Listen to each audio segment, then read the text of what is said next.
68 από Τζάνι Λαουέτο.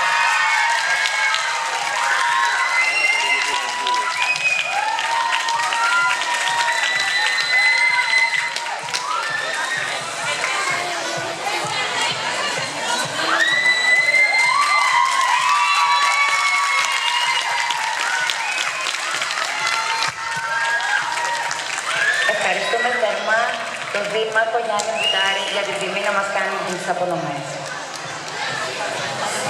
Επόμενη ομάδα στη δεύτερη θέση, ο αριθμός 31.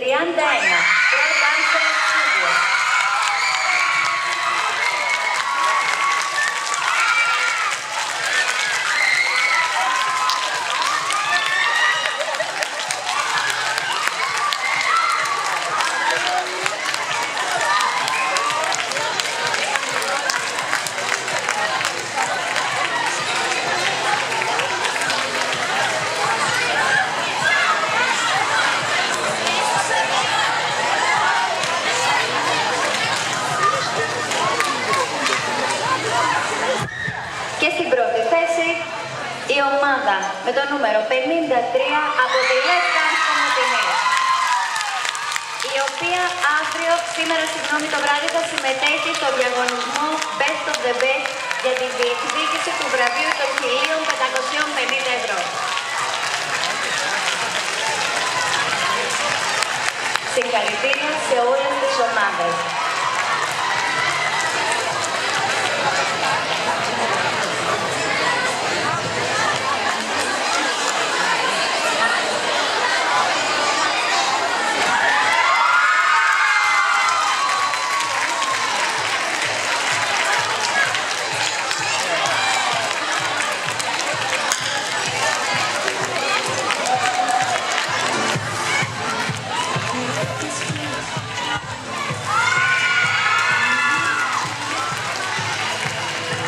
Θα ακολουθήσει ένα 20 λεπτό διάλειμμα και θα συνεχίσουμε μετά με τις κατηγορίες Jazz Solo Juvenile, Jazz Solo Juniors και Jazz Solo Adults. Όλοι οι υπεύθυνοι των ομάδων παρακαλώ να έχουν παραλάβει τα νούμερα των ομάδων τους και να έχουν παραδώσει τις μουσικές.